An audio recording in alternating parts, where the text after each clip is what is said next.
Good morning and welcome to the pre-agenda interview for Wednesday, January 28th, 2026 for the Comprehensive Municipal Trust Fund. Would the clerk please read the title of the bill? Bill number 30, resolution appointing Rhea Price as a member of the Board of Trustees of the Comprehensive Municipal Pension Trust Fund. Thank you. For the record, we're currently joined by Barb Charlin. What I would like to do is turn it over to Ms. Price. If you would just introduce yourself, tell us a little bit about yourself and why you're willing to serve on this critically important board. Great. First of all, thank you for setting aside this time for me. It's really nice being back in the building and seeing and working with so many familiar faces again. But yeah, my name is Rhea Price. Just a little bit about my background. Um, I I received my undergraduate training at the University of Pittsburgh, and I obtained my master's degree in public administration from GISPIA, the Graduate School of Public and International Affairs. Apparently, it's just SPIA now, but I started my career at the city back in 2006, and my first job there was with the Pittsburgh Partnership. Then, after a year, I actually moved over into City Council's budget office in 2007, worked there for a year, and then I moved over into the Office of Management and Budget in 2007. And I worked, at that time, I was hired as a senior budget analyst, and I worked in the Office of Management and Budget until the end of 2017. And my progression went from senior budget analyst to operating budget manager, and ultimately to the assistant director who handled the operating budget and special revenue. Then in January of 2018, I moved overseas for a few years, and I moved back to the US whenever we were coming out of the pandemic. And at that time, I got a job in Virginia working as a budget manager for a small town in Northern Virginia. As you know, I came back. I worked in City Council's budget office again for about a year and a half. Then I was hired at Pittsburgh Water as their capital budget manager. And I'm back here with the city again. So I'm back in the Office of Management and Budget as the Deputy Budget Director, and currently serving as the acting director until we find a director. Thank you very much. Let the record reflect that Councilwoman Warwick has also joined us. With that, I will turn it over to members if they have any questions. I'll start with Councilman Charlin. Yes, thank you, Council President. Rhea, it is very good to see you. Although we are virtual this morning, good to see a friendly face in OMB and someone that we've worked long with and trust really well here. I just, I want to kind of focus the questions here in your role for your appointment here. This is certainly one of those positions that I don't think we know a whole lot about, or no, I shouldn't say we know a whole lot about. It's not something that's constantly on our mind, and really is kind of one of those things that we only would hear about if something was wrong. So I just wanted to ask you, with your appointment here, how do you plan on engaging with council and letting us know if things are wrong, or if what the state of the trust fund is? So you're specifically asking about the pension trust fund. Correct. So last I looked at the funding status, the last report I saw was from last year, and I believe it was about 70% funded. That is a huge difference from my previous time whenever I was in the Office of Management and Budget. I actually worked here when we were still under Act 47. And there was a year when the state was actually threatening to take over our pension fund. So right now, like I do believe that our pension fund is in a pretty good state. And yeah, I would definitely make sure that I communicated if we were in like a distressing situation with the pension, you should know about that right away. So, but I'm pretty confident that we're in a good state at this point. Yeah, and it's certainly something that I think a lot of our predecessors have worked really hard on. Um, it we're fortunate that we're not in the position that the county is in, or other agencies, because it has been such an effort to make sure we've made this a reliable benefit for our longtime employees and for folks that have left here. And but again, most importantly, it's something that I don't think is on the front of any of our minds, like right now the fleet is, or any of the other looming problems. But it is something that certainly could be a thing that drags us down in the future. And all I'd ask is that you communicate with us regularly to let us know where we are. And it is something that comes up usually in the budget season, but ends up being a some version of a "hey, we're in an okay spot here" conversation. And just asking that continues to be the case. Yeah, 100%. I will definitely communicate with you. And I know in the past, the CMPTF would put reports of the funding status on the website. So I can make sure that that continues in the future if it has not over the past year. Awesome. And the only other question I have for you, as a returning employee here, which Pittsburgh neighborhood is your favorite, and why do you live there now? Well, as you know, I live in the South Side, so of course that's my favorite. I've lived in Greenfield before, so yeah, both Greenfield and South Side, both wonderful neighborhoods. Well, thank you so much for being here, Ria. And I'm very excited that we get to work together again. Thank you. I'm excited as well. Thank you, Council President. Thank you. Let the record reflect, we've also been joined by Councilwoman Salinetro as well as Councilwoman Strasburger. Councilwoman, do either of you have questions? I don't really have anything to question Ria. I know how wonderful she works. I know how dedicated she is to the city. I just want to say welcome back. Thank you. And hoping to have a very open lines of communication with you. That's always my concern, is making sure that I can pick up the phone and call you anytime. Absolutely. All right, and I appreciate that. That's Thank it. you. Thank you. Councilwoman Strasburger, any questions? Thank you, Mr. President. I wanted to make sure Councilwoman Warwick didn't have any questions, but I'm happy to go.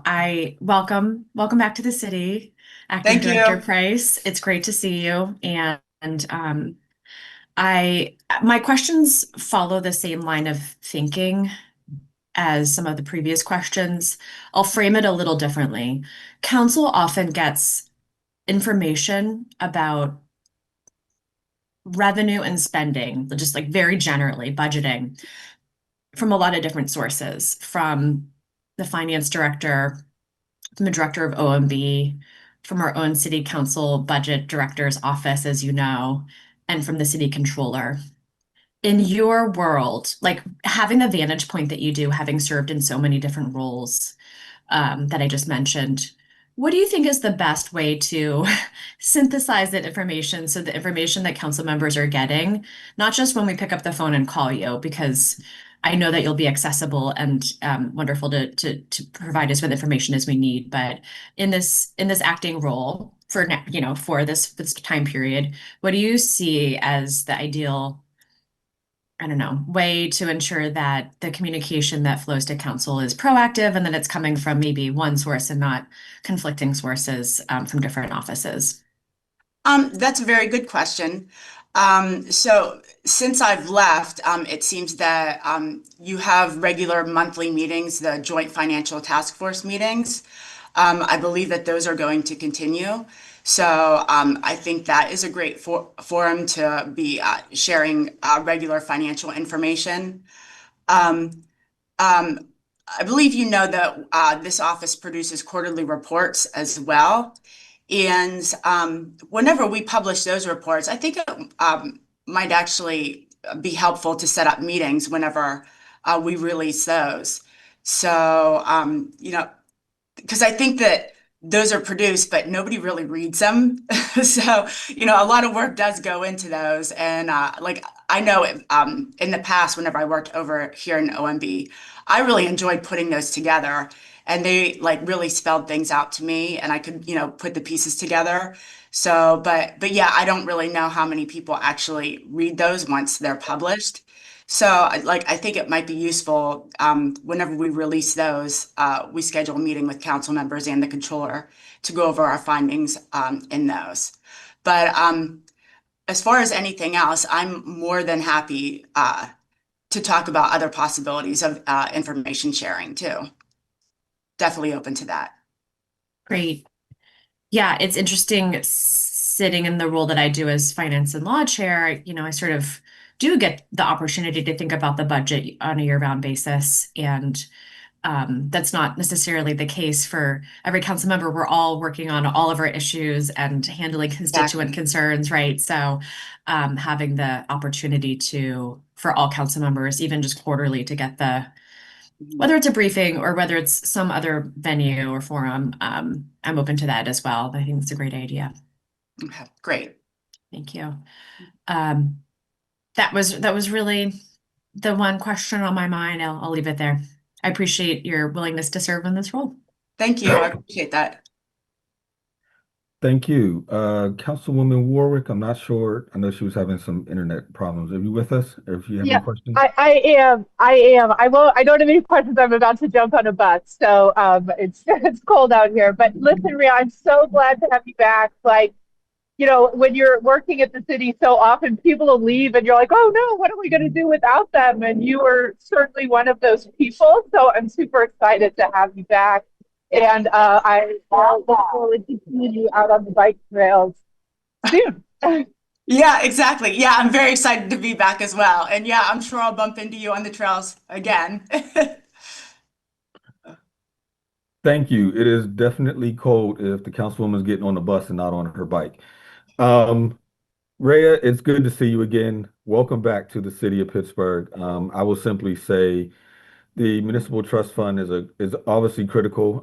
Councilman Charlin mentioned it at the very beginning. It's not something that we often talk about.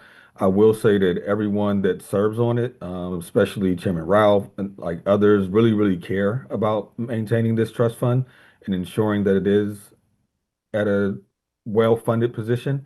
And so I just look forward to serving alongside you and welcome you back to the city.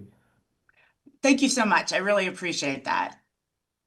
If there are no other questions, then we have exhausted the business of this meeting and we are adjourned.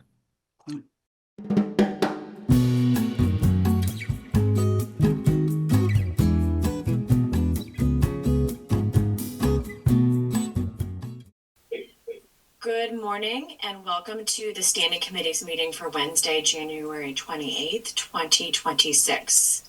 Please note that due to the weather, some members will be online and some will be in person. And for all council meetings, they will be live streamed on the city's website. And for guest speakers, please do not turn off your microphones. Our first order of business is roll call. Will the clerk please take the roll? And my Word document just crashed. I'm going to take the roll, but it's not going to be in order because my Word document crashed. I I was going to say, I can do it if you want. Okay, thank you. Sure. Mr. Charland. Here. Mr. Coghill. Ms. Gross. Mr. Lavelle. Here. Mr. Mosley. Here. Mrs. Salinetro. Here. Mrs. Warwick. Here. Mr. Wilson. Mrs. Strasburger, Chair. Here. 6 members present. Thank you very much. Our next order of business is public comment. I would like to remind all speakers that the rules of council state that comments are limited to matters of concern, official action, or deliberation which are or may be before city council, and profanity will not be permitted. Please state your name and neighborhood for the record. You will have 3 minutes to speak. Our first registered speaker is Tracy Kirst.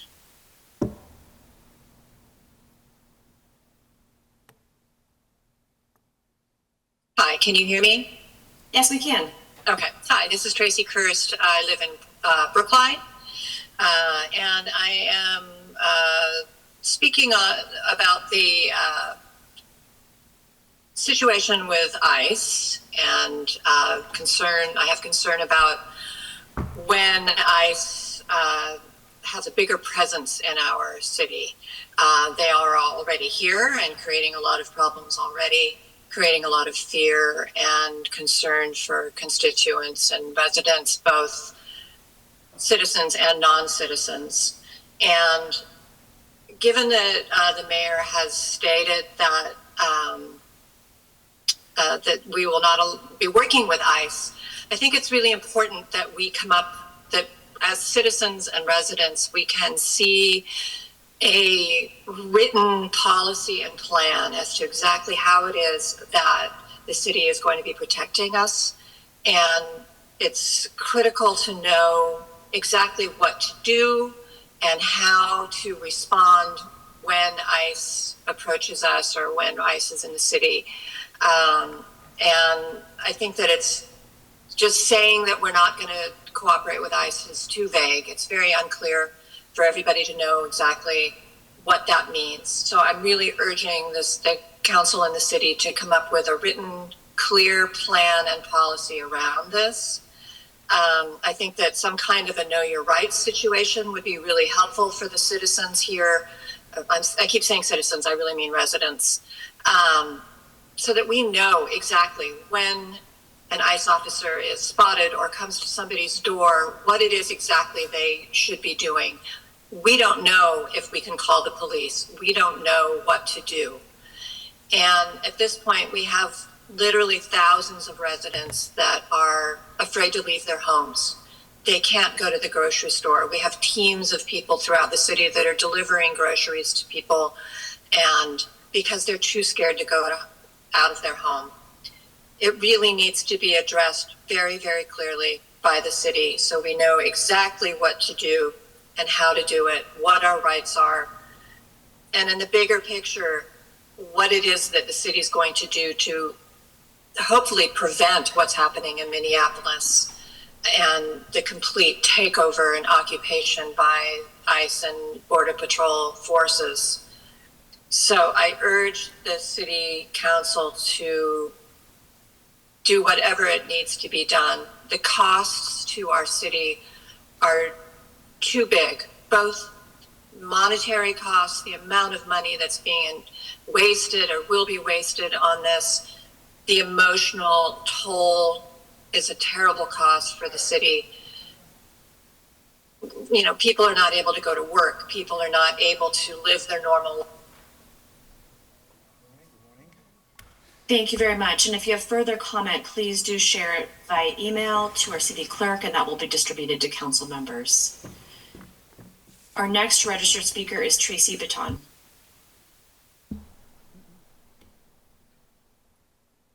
Hello, my name is Tracy Baton, and I am a resident of Regent Square and a Pittsburgh grandmother. I'm also the director of Indivisible Pittsburgh. As brief as I can be, more than 1,000 of our neighbors have been deported by ICE by destinations around the world. We've not had ICE in the aggressive numbers that they've had in Minnesota, but there's no reason to think we won't be next. In addition, ICE is murdering people on the street. At least 5 people have been killed, and another 8 or more have been injured or shot. That does not count the human cost on the street. They're also randomly detaining people and not providing due process. And it's this due process issue that's critical here. A chief district judge in Minnesota ordered the chief of ICE to show up because they have no regard for the rule of law. That judge said this is one of dozens of court orders which the respondents have failed to comply in recent weeks. This is why we need our city to stand with us, because clearly the rule of law is not working beyond our borders. We also, as an immigrant city, we push back against the idea that you can deport our neighbors, do our neighbors harm. Many Pittsburghers, including my grandchildren, have recent immigrant grandparents. My grandchildren have a bunch of grandparents who came to this country not speaking English and are immigrant, and that we are an immigrant town. From the time of the Pinkertons, we pushed back against government that would do us ill. A minister at a funeral for the Pinkertons called them a blot on civilization and a disgrace to this country. That is today's ICE. They said at that time, our people as a general thing, think of the Pinkertons as hordes of cutthroats, thieves, and murderers in the employ of the unscrupulous. That describes today's ICE. We need an active plan for the city to stand with us against ICE. They are consistently staying outside of the rule of law. The reason this plan is important is Mr. Rogers told us to look for the helpers. The helpers have a plan. That's how we know they're the helpers. They're prepared for difficult moments. And we are calling on our city and demanding that we have the tools for our city and ourselves to be the helpers. That includes training our citizens as well as training our police. My understanding is that a thing at the JCC I was not at, our incoming chief of police said, if ICE is a problem, call ICE. That is not acceptable. I pay the Pittsburgh police good money to protect me, and if they need to protect me from ICE, that's fine. More than 100,000 Pittsburghers have gotten into the street to use their voices in peaceful social protest over the last 8 years with us, without a single arrest, a single problem. We, Indivisible Pittsburgh, will not stand with the notion that Americans using our First Amendment rights are about violence and lawlessness. From the time of the Tea Party to today, the real Tea Party in 1776, those rights are the rights that matter. We will get out there and we will use our rights, and we are absolutely demanding that the city keep us safe to use those rights. And that Thank you very much. Like the last speaker, if there's further comments that you would like to submit, please do email them to us and we will read them. Our next speaker is Catherine Poe-Guile.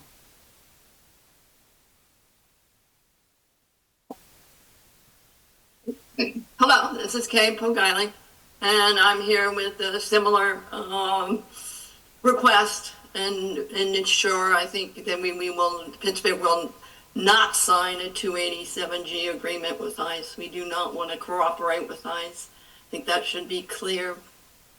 I recommend that Pittsburgh pass legislation that would require ICE agents that are already here to wear masks, to not wear masks, excuse me, wear ICE uniforms, and require agents to wear body cameras.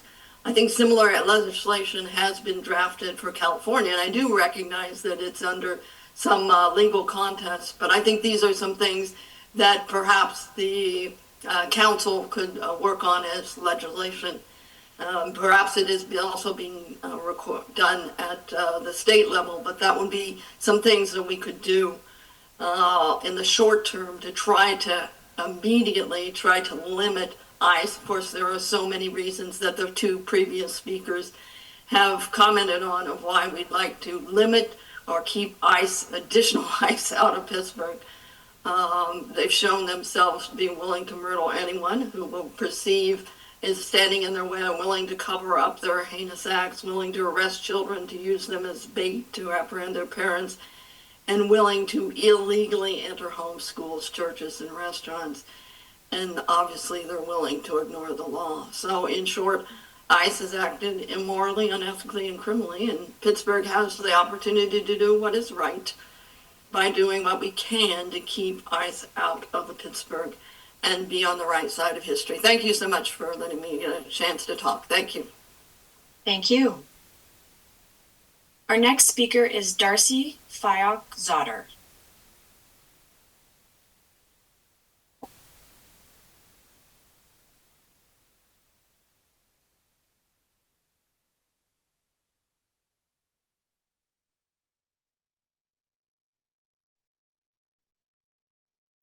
Don't believe Darcy is with us. So we will move to Addie Lord. Good morning. Thank you for having me. I'm Addie Lord. I'm a Greenfield resident. And today I'm offering my concern for how we as a city and the city government in particular will continue to deal with immigration enforcement and the blatant disregard for the civil liberties of our residents. I know that you'll have interviews later today for the nominees for the Police Bureau Chief and Director of Public Safety, and with many eyes on immigration enforcement activity and their lawlessness and anti-constitutional behavior, I am hoping you'll ask some of these questions. So what is the culture that the chief and director plan to set for their departments around the lawless activities of immigration enforcement, specifically thinking of things that the other cities' residents have reported, like traffic violations, intentional auto collisions, unnecessary deployment of chemical weapons, and warrantless entry into private spaces? What would they advise that residents do in the city of Pittsburgh to remain safe, as there doesn't seem to be, with any of the apprehensions, any regard for immigration status. So even carrying documents, which seems nobody should have to do, doesn't seem to be resolve the issue. And then for the public safety director, I'm curious how he would direct EMS to respond to ICE if they say that somebody doesn't need medical attention when they maybe clearly do. What will the support of the city be to press that issue? And then by our city code, the care of the police force is a responsibility of the police bureau chief. And I've noticed that in Chicago, LA, and Minneapolis, federal agents have used chemical weapons against civilians, as well as local police who were not prepared for it, and often without any warning or cause. And so I'm curious what measures he would take to ensure that the officers of the city police department are protected from these hazards that can be pretty awful. And then outside of even the immigration enforcement issue, I was hoping to ask for you to ask questions around the discipline matrix in the collective bargaining agreement, knowing that that expired just at the end of last month. And then asking questions also about the public safety facility that drew so much comment last fall, and if each of them are attentive to those public comments and how residents would like this facility to be used and how they would intend to offer any advice to DPW as they work with the contractor that you had approved. I think that those are all the questions that I came up with, but I appreciate you all and hope that we have great appointments into these positions. Thank you. Thank you. Our next registered speaker is Dalen Davis.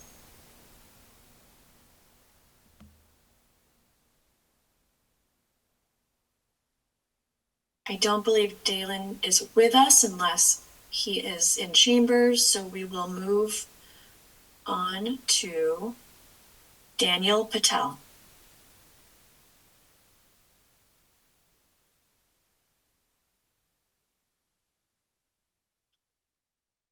And I also don't see Daniel Patel with us. So, having exhausted the registered speakers, we will take comments from those in the audience in chambers wishing to speak. Please approach the podium if you would like to speak.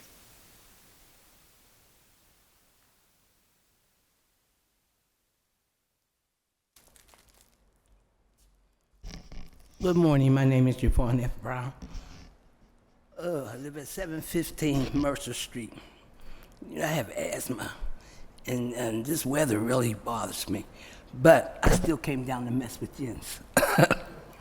So, what I wanted, the question, I'm just hearing about this police chief they're going to hire. And it seems that he had trouble where he was at before. It's like the same one we just had the last one. Didn't he have problems at another state?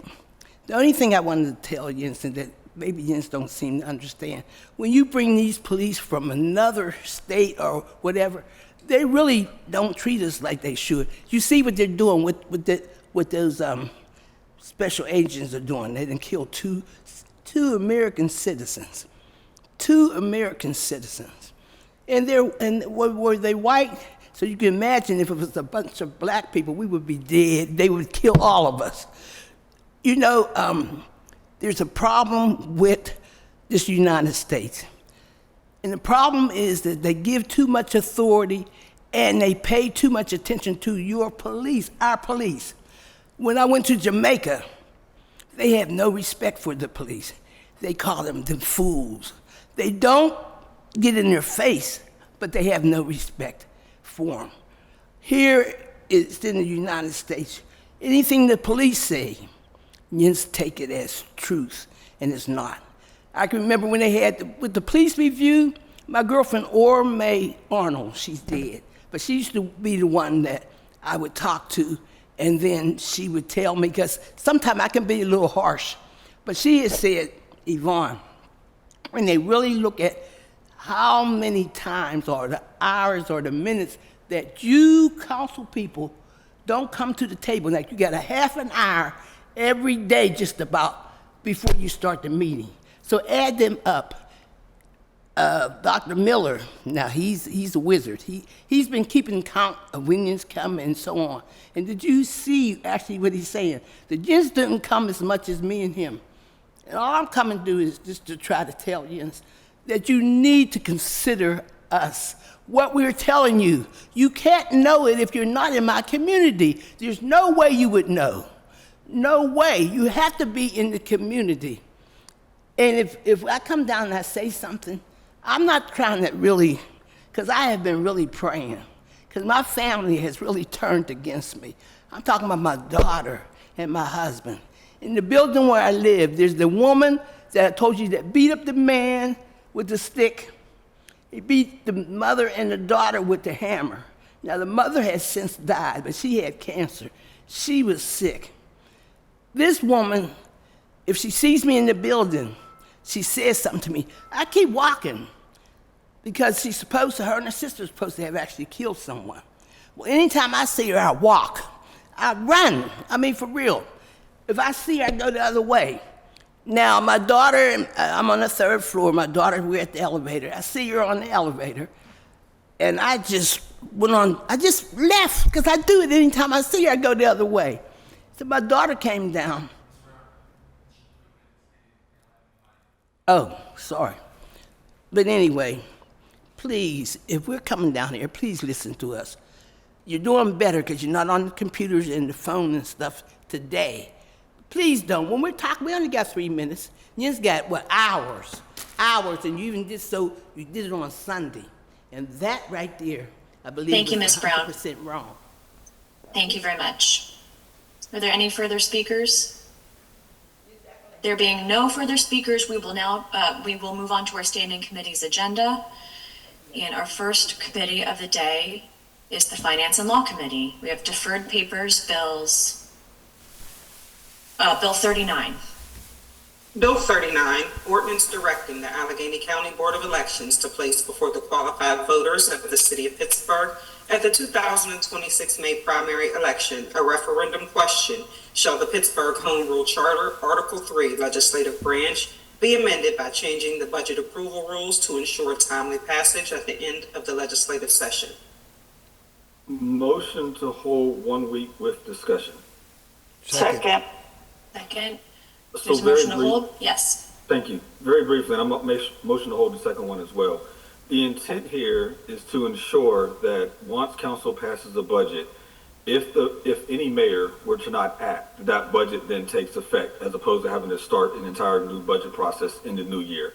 However, the administration/law department has a little concern with the initial wording of it, because they interpret it to be that once they send a budget to council, council could in theory sit on it and then pass the budget December 31st, and then the mayor would have no time to respond, which is not the intent here.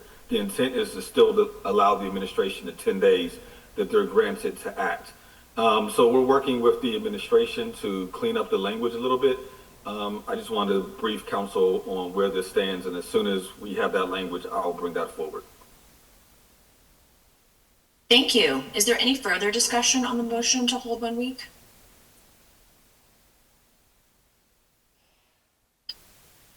Seeing none, all those in favor of holding Bill 39 for 1 week, please indicate by saying aye. Aye. Aye. Aye. Bill will be held 1 week. Bill 40. Bill number 40, ordinance directing the Allegheny County Board of Elections to place before the qualified voters of the city of Pittsburgh at the 2026 May primary election a referendum question. Shall the Pittsburgh Home Rule Charter, Article 3, Legislative Branch, be amended by changing public hearing notice requirements to adjust the public hearing notice requirements in light of the loss of both newspapers of general circulation in the city? Motion to hold 1 week. Second. Second, discussion? Seeing none, all those in favor of holding Bill 40 for 1 week, please indicate by saying aye. Aye. Aye. Bill will be held. Bill 51. Bill 51, resolution amending Resolution 880 of 2025, which reappropriated 2025 $7 million of funds into 2026 to pay for 2025 Pittsburgh water service costs when true-up calculations are finalized by reducing the amount reappropriated by $1 million. Motion to approve. Second? Second. Discussion? Sorry, I'm trying to catch up. This is Councilwoman Gross. What are we reappropriating it to? Yes, I'm hoping that we have, do we have Director McDevitt joining us today?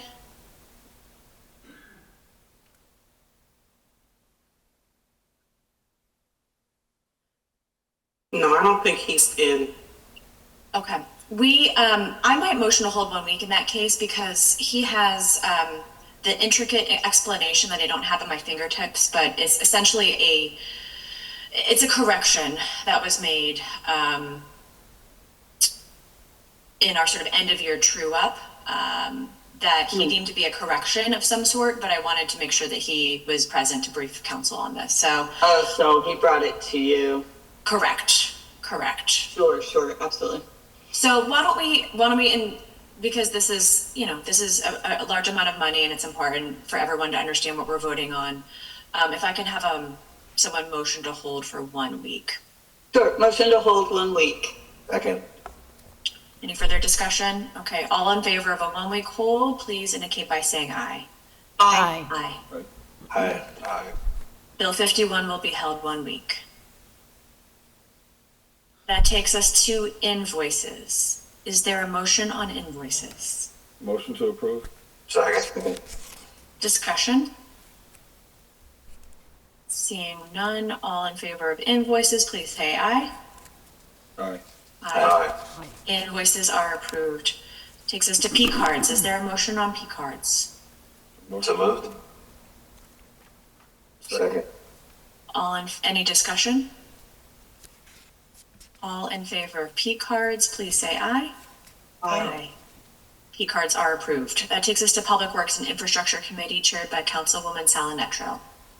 Bill 43, resolution providing for a reimbursement agreement or agreements with the Pennsylvania Department of Transportation for costs associated with the construction phase of the East Liberty Negley Avenue implementation project and providing for the payment of the cost thereof not to exceed $2,571,661. Motion to approve? Second. Discussion? Seeing none, all in favor of Bill 43, please indicate by saying aye. Aye. Aye. Affirmative recommendation, Bill 44. Resolution providing for an agreement or agreements with Allegheny Valley Railroad for costs associated with the preliminary engineering phase of the Heron Avenue Bridge project, providing for the payment of the cost thereof not to exceed $10,000, reimbursable at 100%. Motion to approve? Second. Discussion? Seeing none, is there any discussion? Sorry, trying to track both online and in the chambers? Seeing none, all in favor of Bill 44, please indicate by saying aye. Aye. Aye. Affirmative recommendation, Bill 45. Resolution providing for a reimbursement agreement or agreements with the Pennsylvania Department of Transportation for costs associated with the preliminary design, final design, and construction phases of the Brownsville Road Safety Improvement Project, and providing for the payment of the cost thereof not to exceed $4,504,368, and the municipal share of Commonwealth incurred costs at a cost to the city of Pittsburgh not to exceed $26,000. Motion to approve? Second. Discussion? Seeing none. All in favor of Bill 45, please indicate by saying aye. Aye. Affirmative recommendation, Bill 46. Resolution providing for an amended reimbursement agreement or agreements with the Pennsylvania Department of Transportation for costs associated with the preliminary engineering, final design, and right-of-way phases of Heron Avenue Bridge project, providing for the payment of the cost thereof not to exceed $1,521,000, an increase of $800,000 from the previously executed agreement. This resolution serves to authorize only the amended reimbursement agreement or agreements at no cost to the city of Pittsburgh. Future resolutions will authorize the project-specific service agreements. Motion to approve? Second. Discussion?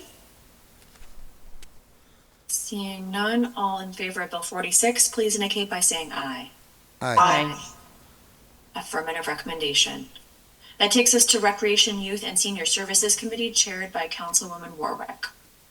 Bill number 47, resolution authorizing the mayor and the director of the Department of Parks and Recreation to enter into agreements in individual amounts of $10,000 or less with performers, instructors, artists, referees, and persons with specialized skills in connection with the department's recreational and instructional programs and special event services. Payments for individual vendors meeting the above criteria are authorized through an on-contract payment, departmental invoices, and P-card. Motion to approve, brief discussion? Second. Second. A discussion? Yes, so we have Director Sloan. Welcome, Director, to your first standing committee meeting. I'm sorry that it's with the weather. We have to do it virtual, but yeah, if you'd like to introduce yourself and then just give us a brief explanation of the bill, that would be great. Yep, of course. Hi, everybody. My name is Eric Sloan, Acting Director of Parks and Recreation. So this measure allows us to enter into agreements with performers and other specialized vendors who support our programs and special events and go above the usual $5,000 explanatory limit with these same vendors throughout the year up to $10,000 as needed. Thanks, that's all I have, and if others have questions, go ahead. Any further discussion? Seeing none, all those in favor of Bill 47, please indicate by saying aye. Aye. Aye. Affirmative recommendation. That moves us to Intergovernmental and Educational Affairs Committee, chaired by Councilman Mosley. Bill number 42, resolution adopting plan revision to the City of Pittsburgh's official sewage facilities plan for 824 James Street at no cost to the city. Motion to approve. Second. Discussion? Is this new construction? Sorry, it's Councilwoman Gross.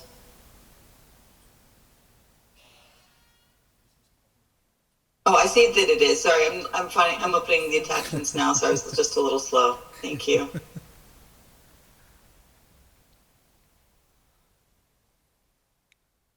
That's all, Madam Chair. Thank you. Any further discussion? Seeing none. All those in favor of Bill 42, please indicate by saying aye. Aye. Aye. Affirmative recommendation. That exhausts our standing committee's agenda for the day. We do have some meeting announcements. This afternoon at 1:30 p.m., Council will hold pre-agenda interviews for Jason Lando as Chief of Police and for Sheldon Williams as Public Safety Director. Next week, council will hold its regular meeting and standing committee meeting on Wednesday, February 4th at 10 a.m. and 1:30 p.m. respectively. To register to speak at these meetings, please fill out the sign-up form on the council meeting webpage by the deadlines, and you may also call the clerk's office at 412-255-2138. Is there anything from members? Yes, Councilwoman Warwick. Yes, thank you. I just quickly wanted to say congratulations to Mike McCarthy for his, for getting the job with the Steelers. But even more than that, congratulations to Greenfield because they are so excited. Mike McCarthy is a Greenfield legend. Used to own, or his family used to own the Bar on the Run. His parents live up there. He was a huge donor to St. Rosalia's back when they had a primary school, is a big supporter of the Greenfield Baseball Association and so many things. And I hear a rumor that Jimmy Gregg is maybe going to get an honorary position on the coaching staff. At least that's what the memes on Facebook say. So congratulations, very excited, and yeah, looking forward to it. Thanks very much. Anything further from members? If not, I'll take a motion to excuse the absent members, approve the minutes, and adjourn the meeting. So moved.